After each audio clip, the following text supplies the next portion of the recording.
Salut et bienvenue sur Gébo Automobile. Aujourd'hui, on va parler du clonage de calculateur. Comment est-ce que s'effectue le clonage des calculateurs ou bien pour quelles raisons est-ce qu'on effectue le clonage des calculateurs? On va d'abord commencer par la dernière qui est pourquoi est-ce qu'on effectue le clonage des calculateurs. Généralement, elle s'effectue lorsque le calculateur du véhicule a une défaillance, que ce soit dans le système hardware ou bien dans le système software. Quand on parle du système hardware, on parle en fait du système matériel de votre calculateur. Donc ça peut être soit la puce d'anti-démarrage ou bien ça peut être le microcontrôleur, la puce du microcontrôleur qui est peut-être brûlé ou bien que votre calculateur peut-être pris feu et cela abîme bien évidemment ce qu'on appelle le système matériel hardware. Ça peut aussi arriver que c'est le système software qui a une défaillance, c'est-à-dire qu'il y a des bugs au niveau de votre calculateur. Vous voyez tout simplement que vos différents voyants au tableau de bord ne font que clignoter, s'allumer, s'éteindre, clignoter, s'allumer, ou bien que le calculateur commande mal certains actuateurs sur votre véhicule, ou bien du moins ce calculateur se met en mode off et le check engine s'affiche au niveau du tableau de bord et bien évidemment on a une défaillance du système logiciel de votre calculateur qui peut empêcher donc que votre véhicule ne puisse fonctionner de manière optimale ou bien que votre véhicule ne puisse pas démarrer. Généralement dans ces cas-là, qu'est-ce qu'on fait? On fait ce qu'on appelle le clonage des calculateurs. On prend juste un calculateur de même référence que celui de votre véhicule. On utilise bien évidemment l'appareil qu'on appelle le KitTag en général.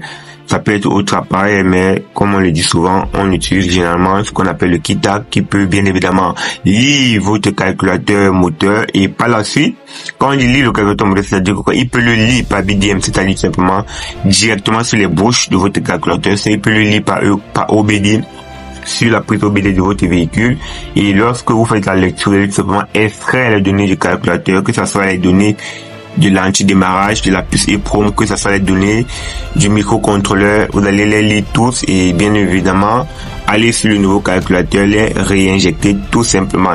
Vous avez deux possibilités de faire le clonage de votre calculateur. Soit vous pouvez lire par BDM, par les bouches du calculateur ou bien directement sur la prise OBD, soit vous pouvez tout simplement dessouder les puces et les mettre sur le nouveau calculateur. La procédure de clonage par BDM consiste tout simplement à connecter les bouches de votre KitTag sur le calculateur moteur, d'extraire les données du calculateur moteur qui peut se trouver dans la puce EEPROM ou bien dans un microcontrôleur, soit dans les deux cas, dans les deux puces en fait. C'est-à-dire que vous allez extraire les données de la puce EEPROM et du microcontrôleur et par la suite les sauvegarder et installer le nouveau calculateur et les réinjecter tout simplement. Soit vous pouvez tout simplement aller aussi par la prise OBD, lire les données du calculateur par la prise OBD et les réinjecter dans le nouveau calculateur lorsque vous allez installer le nouveau calculateur. Et aussi notre procédure qui consiste tout simplement à dessouder les différents puces ou bien microcontrôleurs de votre calculateur qui gèrent donc les paramètres du moteur et du système d'anti-démarrage et de les installer tout simplement dans le nouveau calculateur en dessoudant les puces de l'ancien calculateur et en soudant les puces du nouveau calculateur. Cette procédure aussi est valable. Ça, c'est généralement pour ceux qui sont experts dans la soudure, la dissoudure des puces électroniques. Dans le cas où vous n'êtes pas, ou bien vous n'avez pas les bases dans ce système, où vous n'êtes pas performant dans ce système, je vous conseille vivement de faire la lecture par BDM directement sur les bouches du calculateur ou bien par OBD, car cette procédure est plus fiable et plus assurante dans la protection des composants électroniques ou bien électriques de votre calculateur.